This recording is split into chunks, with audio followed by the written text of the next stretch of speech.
Ang hollow blocks ang pinakasikat sa Pilipinas pagdating sa construction ng masonry walls.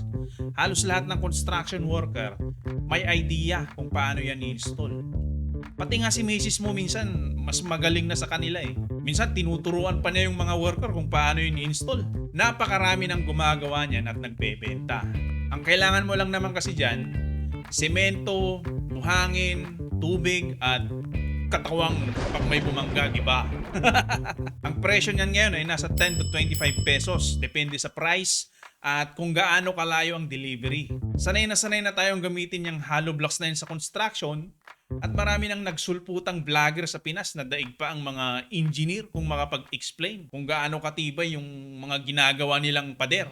Kaya ito na, para ma-explain na yung hollow blocks na yan bago pa tuluyang magkagulo sa Pilipinas. Ay, magulo na pala. Akala natin basta hollow blocks matibay na agad no? Unless sa isang supplier ka lang bumibili at may quality check sila. Or may standard silang sinusunod para consistent yung tibay ng produkto nila. Siyempre iba ang tibay niyan dun sa ibang gumagawa ng hollow blocks. Lalo na kung wala naman silang tamang panukat ng tamang sukat ng materyales. Kumuha ka ng dalawang hollow blocks at paghampasin mo na parang napuruno ka sa wetting. Tapos tignan mo kung gaano kaliliit yung mga nabasag na particles niya. Pag yan halos naging coarse sand na, mahinang klase yan ng hollow blocks. Try mo ding pulutin yung medyo malaking parte. Tapos pag pinisil mo ng ganito at nabasag, ibig sabihin yan, sobrang hinang klaseng hollow block yan. Pero pag tunog ba to na nagpanggaan naman yan at hindi agad nadurog, yan ang maayos na klase. No kumasabaw kat at dati papait na. Nice. Kapag sobrang lutong ng hollow blocks, ibig sabihin yan ay may mali sa halo. Masyadong marami ang buhangin at konting-konti naman yung semento. Ang mga high density na hollow blocks ay mas solid at mas mabigat siya at syempre mas matibay kasi tama ang timpla. Ano ba kasi ang tamang timpla niyan, engineer? Uy, agur-uray ni Manong Buhit no kasano timpla na di hollow blocks na. Parang ulam kasi yan. May tamang timpla din para quality. Sa pagkain may tamang timpla, ganun din sa hollow blocks. Hindi mo ito makikita agad pero ang ratio ng semento at buhangin ang isa sa pinakamahalagang aspeto ng tibay ng hollow blocks mo. Umpisahan natin sa mga hollow blocks na pwedeng gamitin kahit di ka na magposte at biga. Sabihin na natin na pwede sa structural use or in more technical term ay load-bearing walls. Ito yung mga class A na hollow blocks. Ang ratio nito ay 1:3 or isang semento tapos 3 buhangin. Sobrang tibay na nito para sa hollow blocks kasi umaabot na to from 700 to 1000 PSI.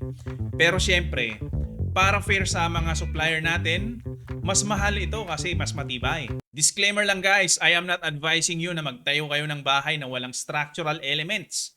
Kagaya ng poste at biga, baka sabihin nyo, advice yan ni Engineer Warlo eh. Ito ang gamitin yung hollow blocks kung magkakabit kayo ng mabigat na bagay sa pader. Kasi kaya nitong magbuhat ng 50 to 80 kilograms, kagaya ng malaking TV or iba pang wall-mounted na appliances na kailangang i-anchor sa pader bago ito magkaroon ng sira. Yung mga hollow blocks naman na ginagamit para sa general construction or yung mga malalaking project ay yung Class B. Ang ratio nito ay 1:4 or isang simento at 4 na buhangin. Ito yung pinaka-standard na halo para sa hollow blocks. Umaabot ang tibay nito from 350 to 700 PSI. At kaya nitong magbuhat ng 30 to 50 kilograms na mga appliances or furnitures na kailangan mong ilagay sa pader bago ito magkaroon ng sira. At ang Class C naman na halo, ang ratio nito ay 1:5 hanggang 1:6. Mahina tong ganitong klase ng hollow blocks. Kaya I would advise you na gamitin nyo lang to para sa partition walls or interior walls wherein hindi ka magkakabit ng mabigat na bagay kasi ang kaya lang nitong buhatin ay 10 to 30 kilograms bago ito magkaroon ng sira. Umaabot naman sa 300 to 350 PSI ang tibay nito. Ngayon alam nyo na kung gaano katibay ang mga hollow blocks based sa iba't ibang halo. Kaya pag bumibili kayo, tanungin nyo kung ano ang ratio ng timpla nila. Sa mga nagbebenta naman ng hollow blocks, dapat meron kayong tamang panukat ng semento at buhangin. Naabutan nyo ba yung measuring box dati, yung 1 foot by 1 foot by 1 foot? Napakagandang gamitin yon kung magsusukat kayo para sa accurate na timpla. Hindi yung tinatansya mo lang yung sukat base sa dami ng hagod mo sa pala. Naku, may natamaan ata. Pagkatapos mo maglatag ng hollow blocks, kailangan wag mo naman agad ibenta. Kailangan pang tumigas niyan, Brad. Hindi pwede yung kunwari, may nag-order sa'yo ng 500 pieces. Boss, pa-order ako ng 500 pieces. Kailangan ko within 3 days. O sige, bigyan mo ako ng 3 days. Nasa bahay mo na yan.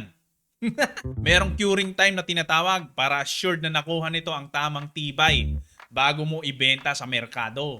Maghintay ka muna ng 14 to 28 days bago siya allowed na gamitin para sa construction. Habang hinihintay mo yung 14 to 28 days, i-cure mo siya. Sprayhan mo ng tubig sa unang linggo or 7 days ng 2 hanggang 3 beses sa isang araw para mapanatili ang moisture. Huwag mo siyang i-imbak sa lugar na direktang nasisinagan ng araw. Pwede mo rin siyang takpan ng trapal o basang sako sa unang araw or 24 hours para sigurado. Dapat kasi ang konkreto ay unti-unti ang pagtigas para maiwasan yung cracks at pagbaba ng compressive strength or yung tibay ng hollow blocks. Kaya pag bibili ka ng hollow blocks, tanungin nyo muna kung ilang araw na siyang nagawa para sigurado. Ikaw naman na gumagawa at nagbebenta, ito na yung mga standards para sa produkto na binibenta mo. At least pag nagtanong sa'yo yung kliyente, meron kang masasabing standard process kahit maliit lang yung business mo. Babalik at babalik yung consumer as long as proven and tested ang quality ng product mo. Hindi rin pare-parehas ang sukat ng hollow blocks kahit parehas silang may tatak na 4 na pulgada. Kung bibili ka, sukatin mo muna. Gumamit ka ng metro para i-check kung tama ba ang sukat. Makakaapekto din kasi yan sa strength ng hollow blocks. At kung ikaw naman ay gumagawa at nagbebenta, sukatin mo naman yung bibilhin mong forma bago mo siya bilhin. May mga supplier dyan na kahit kitang-kita nang hindi umabot ng 4 na pulgada ang kapal okay lang daw para mas magaan sa magbubuhat. What? Kailan pa naging okay ang mali? Ibang klase ka ding mag-isip no? Well, that's all for now guys. Follow, like, and subscribe para updated kayo sa mga ilalabas nating video. Maraming salamat.